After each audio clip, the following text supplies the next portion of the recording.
Imagine an entire library burning down in minutes. That's what happens to culture when a language dies. It's not just about vocabulary. It vanishes with knowledge unique to that community: medicine, navigation, and philosophy. We often think of languages as mere tools, but they are living blueprints for thought, and their silence is a profound loss we can barely grasp. But if language were simply a filing cabinet for words, then losing 100 tongues would mean losing nothing more than synonyms. The remarkable truth is that language is something much deeper. It's a comprehensive lens through which an entire culture organizes and perceives reality itself.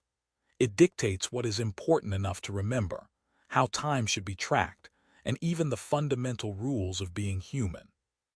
For instance, some languages have complex grammatical structures, like the concepts of required gender for every noun, that force speakers to constantly categorize their world in ways English rarely demands. Consider a tongue like Paraha, which reportedly lacks certain grammar components, challenging our very assumptions about whether we need abstract rules to talk at all. These unique grammars don't just describe the environment.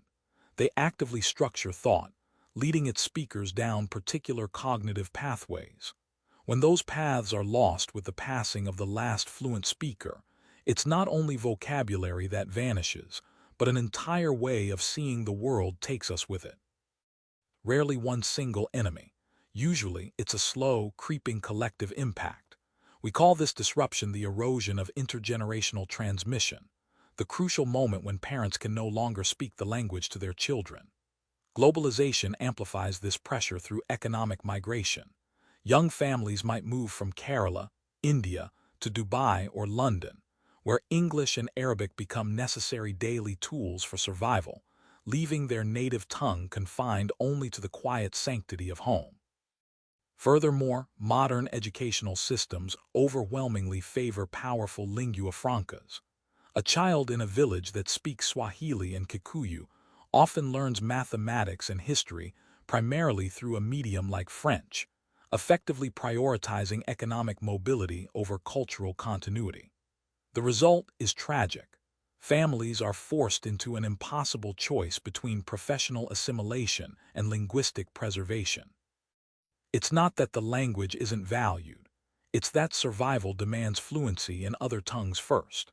When the school curriculum and the job market both speak a single dominant language, the smaller, beautiful whispers of unique dialects simply fade away, leaving us with silence where vibrant stories once lived. Imagine that when a culture's language fades away, it doesn't just take vocabulary. It takes entire libraries of specialized knowledge, especially in medicine. Many cures used by indigenous communities are not merely recipes. They are dense systems of ethnobotanical knowledge passed down through oral tradition. For example, a specific antivenom treatment or a remedy for childbirth might depend on the precise local name and preparation method attached to a seemingly ordinary plant. If that language is lost, that precise instruction manual vanishes with it. We lose not just **a* cure, but often the original context required to make the cure safe or effective. Think of the knowledge held by groups like the Guarani people, their understanding of jungle remedies, detailing how to process a root versus just identifying its type, is inaccessible if their specialized vocabulary disappears. Researchers estimate that for every language lost, we lose thousands of potential treatments, potential insights into human resilience and natural chemistry that modern science hasn't even had a chance to explore yet. It's an intellectual gap of unimaginable size, making linguistic preservation not just an academic concern, but an urgent public health necessity. Think about a place name, something like Waterfall Creek or Deer Crossing. These aren't just labels, they are living archives, little linguistic blueprints drawn by generations who lived in intimate conversation with their environment. Indigenous communities, for instance, often embed incredible ecological details into their geography. A name might communicate not just where a feature is, but what kind of resource it holds or how to safely interact with it. Learning the names spoken by the Yupik people of Alaska can teach us classifications of local flora vital for medicine, or detail cyclical migration patterns that were once critical to survival. But when the language itself begins to unravel, those detailed connections to the land can fracture and weaken. The precise ecological knowledge embedded in a forgotten dialect becomes silent, leaving behind only a sound-alike fragment without its functional meaning. We struggle to reconstruct that lost herbal remedy or navigational advice because we have severed the chain from the naming system. It's not just words disappearing. It's an entire, complex body of practical wisdom about living off this planet that slips away with them. But even when the vocabulary fades, the story persists, a testament to humanity's deepest instinct for shared narrative. Myths and legends prove that storytelling isn't just entertainment. They are highly sophisticated repositories of cultural memory, storing everything from agricultural cycles to moral codes. Think about the journey of a great flood. Whether told through Sumerian hymns or oral traditions passed down in isolated Amazonian communities, the core event remains. Yet the emotional weight attached differs wildly. For instance, some northern narratives frame survival as an act of cosmic defiance against capricious gods, emphasizing resilience. Others structure it as a painful cycle of natural consequence that demands atonement and careful adherence to tradition, a much heavier moral burden. Language doesn't just translate words. It governs how we perceive causation itself, influencing whether a fallen civilization is blamed on divine displeasure or simply the inevitable turning of history's wheel. This emotional encoding means that when one language of song dies, a unique filter through which millions understood their past might disappear forever, leaving behind only faint echoes of feeling. But despite the grim statistics, this story doesn't end in silence. Across the globe, brilliant linguists and determined communities are staging an epic cultural comeback. Think of initiatives like those working with the Maori language in Aotearoa, where immersion schools ensure that even modern city dwellers learn to sing the ancestral songs. Digitization has become a vital weapon. Academic projects now archive everything from recorded oral histories to grammatical texts, building digital libraries against time itself. For example, using protocols developed by groups like the Smithsonian's Endangered Languages Program, linguists translate endangered vocabularies into searchable databases accessible worldwide. The revitalization effort isn't just about words on a page. It's about culture coming alive through poetry reading workshops taught by elders.